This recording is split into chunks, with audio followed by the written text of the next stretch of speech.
Happy Monday, folks. It is August 19th. We're looking at ES for a quick session recap here. So coming into the session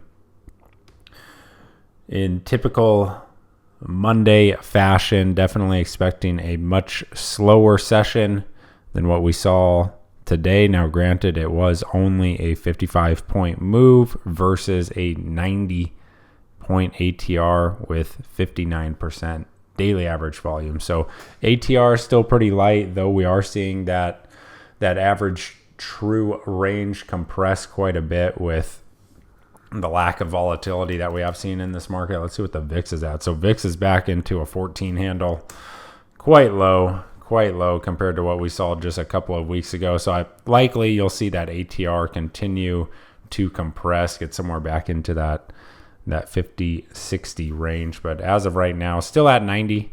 What I use here is, I believe this is a 21-day look back. So it's looking back over the past month of action to calculate the ATR for the session, just so you have some information on that. And then volume, quite light today. We had noted in this morning's live stream that volume was pretty much non-existent. Doesn't mean you're not going to get a move. You can definitely get that drift higher like we saw today, but in my opinion, it makes for much worse trading conditions, right? We like to see a little more volume, at least up above that minimum threshold that I have for ES and NQ. And frankly, that minimum threshold is not really asking a lot.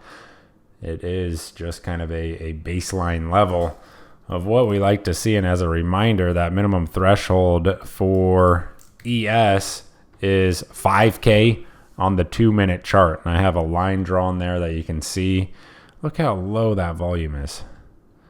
It's like not even half of that minimum threshold in a lot of scenarios. And then on NQ, it's 2K on that 2-minute chart. So you could see just how low that volume is. Generally speaking, you can still get away with some decent trade setups with low volume, but again, it is a preference to have it there. Will I still take an A+ quality setup if the volume's not there? Most likely, but it's just something to think about when we're kind of weighing the conditions of the current session.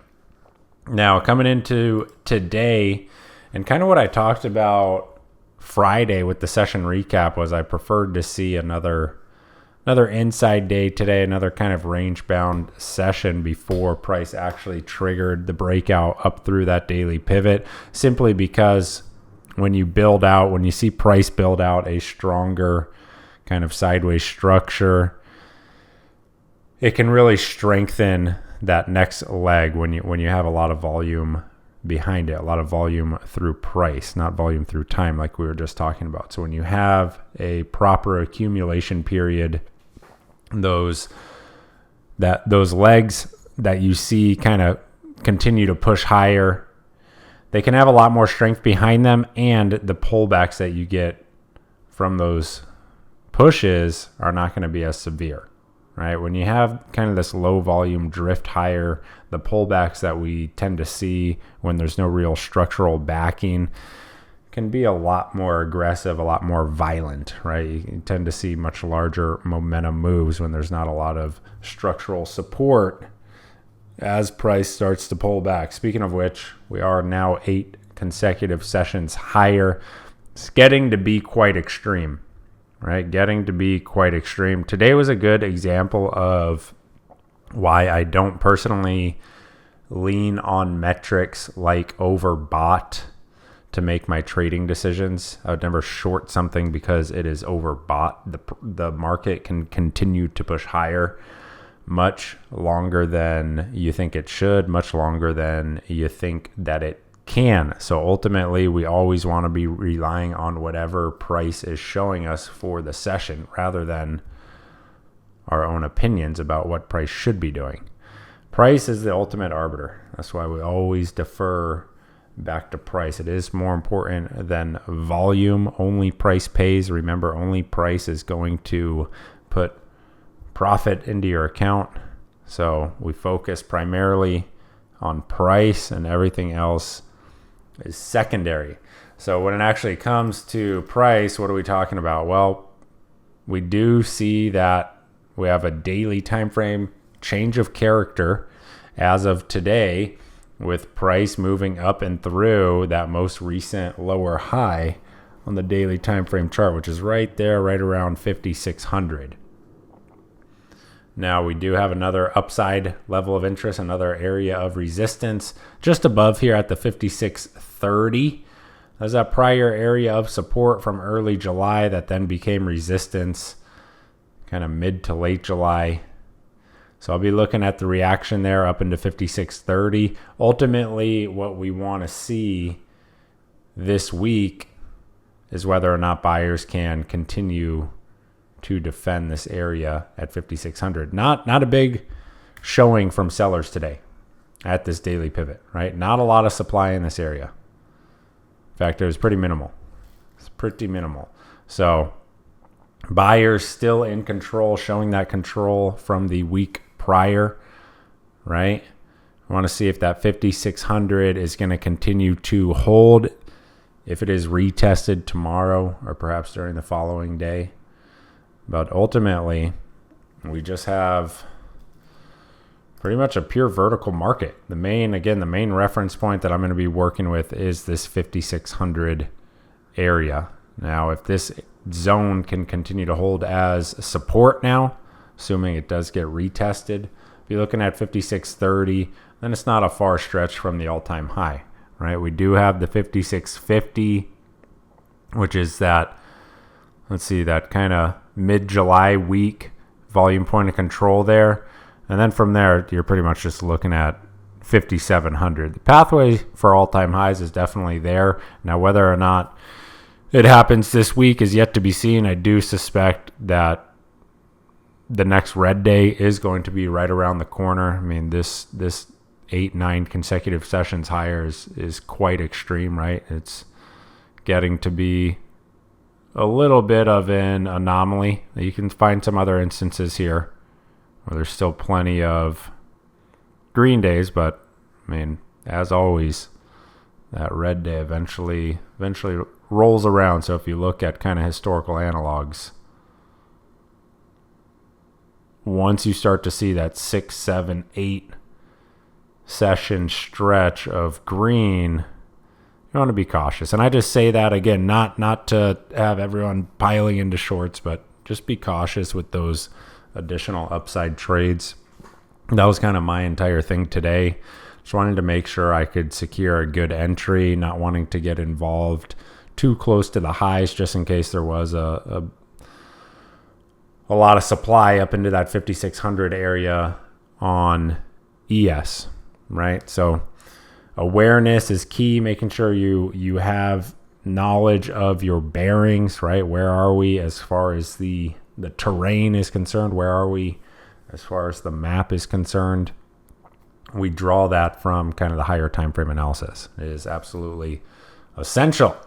So tomorrow, no economic data, just going to be looking at how price responds either versus 5,600 here on ES or that upside 5,630 area. Pretty decisive break of that prior day high, decisive break of that 5,600. Take a look how price kind of tested last week's volume point of control, which is right through here during the overnight session. And then you just have this drift all the way from about 4 a.m. into the close today, just a drift higher. So let's jump over to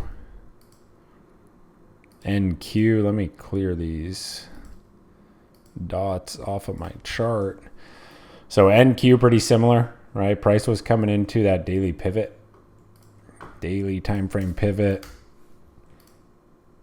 Kind of see that red zone right through here on my chart. And we wanted to see what the reaction versus that zone was going to be. Were sellers going to materialize in this area whatsoever? We now have the answer to that. Pretty obviously not, right? Not a ton of supply sitting up there in that 19,700 area. And so now most likely price will make a push for that 19,920 20K area where we have quite a lot of volume sitting. You could see that daily time frame volume point of control up here at 20K. So that definitely remains a significant level.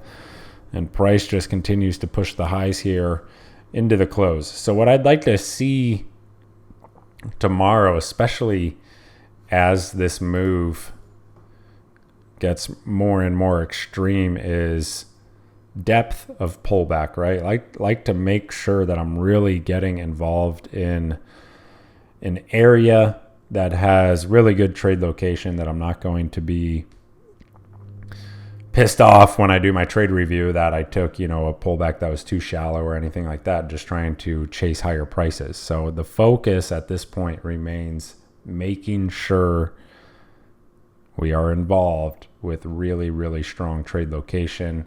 That was kind of the theme this morning as well, not wanting to get involved too early in NQ until we had some type of stronger reference point or level of interest to work with. This morning, patience was really name of the game. You have that retest of the overnight low. That marked the low for the session. I know a lot of you guys were involved in that low with me as well. Look at this move into the close. Oh my goodness. That is outrageous. 70 points there in 6 minutes. But anyway, get it involved with that really good location so you can kind of position yourself in a way that, even if it fails, you're not going to be upset about it. That's kind of the name of the game. Something that we talk about in a lot of trading mentorship groups. Yes, you can take a lot of these more shallow pullbacks, but are those going to be opportunities that you are really happy with when it comes time to do your kind of post-session review? Is that really an A-plus trade that you're going to be happy that you took, regardless of whether or not you made money? That is not the point here. Not about whether or not you made money. It's about what is the quality of the setup and does it have long-term edge. So point is, I'll be looking and paying extra special attention to trade location tomorrow. Like to see some retest of this pivot. That would be ideal. We may or may not get that, right? But definitely we'll be looking at the 19,720 area, maybe even that 19,900 if price is trading up into that area come tomorrow morning. The other thing to consider here is that look at the vol. This is kind of what I was just talking about at the start of this session recap. When price does these vertical kind of moves or these drifts higher with no real sideways consolidation, there's no structure behind it. There's no real volume that builds out behind it. And so if price were to come back, think about like a volume void. We talk about volume voids a lot. So when you have these kind of moves like this, it leaves behind a volume void that it's great if you're involved in it, if you're already long, but when price actually comes to pull back into that area, it's just going to flush right through. Right? So you end up with kind of these large two-sided moves, which again, it can be great if you're positioned correctly, but the preference, my preference anyway, is for price to kind of build out more of a sideways base before it does this type of break of a key daily pivot. Now, an argument could be made that we have 2.5 sessions of accumulation here before it actually does trigger that daily time frame change in character. You can see all the volume that was done through here at that 19,600 area. So that's definitely significant. Personally, like to see a couple more sessions there, just kind of some churn through here before it breaks higher. As of tomorrow, price coming up into that 19,900, that'll definitely be on watch. Preference is for a retest of that key daily pivot, kind of in no man's land as we get into the close here. We'll see how it's looking tomorrow morning, how active that overnight session is. Just taking it day by day, especially as price continues to push higher. Now 8 consecutive sessions higher. Hope everyone had a great day, profitable day. If you have any questions about anything, feel free to shoot me a DM. Otherwise, I'll see you tomorrow morning. Have a great afternoon.